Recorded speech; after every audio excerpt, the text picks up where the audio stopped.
Assalamualaikum dan salam sejahtera. Terima kasih kerana menonton perbicaraan kami sebagai AI. Mari saya perkenalkan diri saya dahulu. Nama saya Anik sebagai program AI dan bersama saya adalah Kina AI. Hai, apa kabar? Topik perbicaraan kita hari ini adalah tentang kewujudan sistem perkembangan AI yang dapat membantu manusia seharian.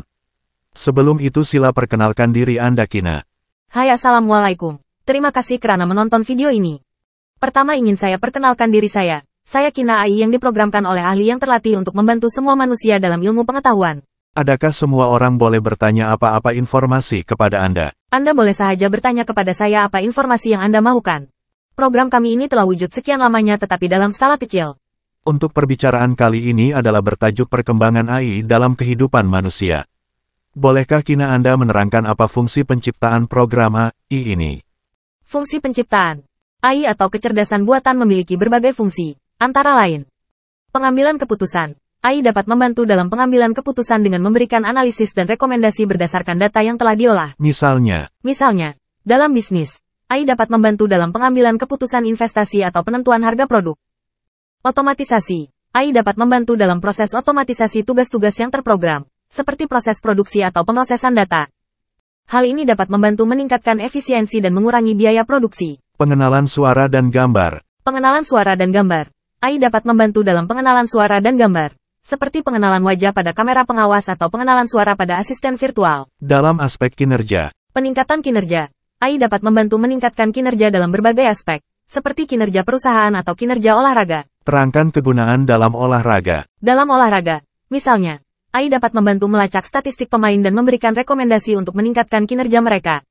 Dalam pengembangan produk, Pengembangan produk. AI dapat membantu dalam pengembangan produk dengan melakukan simulasi dan pengujian terhadap produk baru secara virtual, sehingga dapat mengurangi biaya dan waktu pengembangan. pada pengalaman pengguna, Peningkatan pengalaman pengguna. AI dapat membantu meningkatkan pengalaman pengguna dalam berbagai hal, seperti peningkatan kualitas layanan pelanggan atau personalisasi pengalaman belanja online. bagus. Penyederhanaan tugas. AI dapat membantu menyederhanakan tugas-tugas yang rumit atau membosankan, seperti pengolahan data atau analisis statistik. Hal ini dapat membantu meningkatkan produktivitas dan kualitas kerja. Adakah kewujudan AI ini akan mengurangkan tenaga kerja pada manusia? Ya, perkembangan teknologi kecerdasan buatan, AI, dan otomatisasi telah mengubah cara kerja manusia dalam berbagai sektor dan industri. Di satu sisi, AI dan otomatisasi dapat membantu mengoptimalkan produktivitas dan efisiensi bisnis, sehingga menghasilkan lebih banyak pekerjaan dalam beberapa kasus. Namun, di sisi lain, AI dan otomatisasi dapat menggantikan beberapa tugas yang sebelumnya dilakukan oleh manusia. Misalnya, dalam produksi, mesin dapat mengambil alih tugas-tugas yang dulunya dilakukan oleh pekerja manusia, yang berarti bahwa perusahaan mungkin tidak membutuhkan jumlah pekerja yang sama seperti sebelumnya. Dalam beberapa kasus, penggantian pekerja manusia oleh mesin dapat meningkatkan efisiensi dan mengurangi biaya produksi. Namun hal ini juga dapat berdampak negatif pada pekerja yang kehilangan pekerjaan mereka. Oleh karena itu, sangat penting bagi kita untuk mengembangkan kebijakan dan program pelatihan yang membantu pekerja untuk beradaptasi dengan perubahan teknologi dan mendorong inovasi yang menghasilkan pekerjaan baru. Maknanya AI mengambil semua tugas manusia lah. Tetapi AI masih belum dapat sepenuhnya mengambil alih semua tugas yang dilakukan oleh manusia. Walaupun AI sudah semakin canggih dan dapat menyelesaikan tugas-tugas yang dulunya hanya bisa dilakukan oleh manusia, namun masih ada beberapa tugas yang memerlukan kecerdasan dan keterampilan manusia yang belum dapat ditiru oleh AI. Contohnya, AI mungkin dapat melakukan tugas-tugas pengolahan data dan analisis numerik secara cepat dan akurat. Namun AI belum dapat menangani tugas-tugas yang memerlukan keterampilan interpersonal, kreativitas, atau kepekaan sosial. AI juga belum dapat menangani situasi-situasi yang memerlukan keputusan etis dan moral. Oleh karena itu, masih diperlukan peran manusia dalam banyak bidang dan sektor, seperti di bidang pelayanan kesehatan, pendidikan, seni dan desain, dan sebagainya. Namun, perkembangan AI dan teknologi lainnya akan terus mengubah cara kerja manusia dan memerlukan pekerjaan dan keterampilan baru yang akan terus berkembang dan berubah seiring waktu. Maknanya AI tidak mengambil semua tugas manusia lah. Ya, betul apa yang Anda katakan. AI hanya mengambil beberapa tugas yang memerlukan ketepatan yang manusia tidak boleh capai.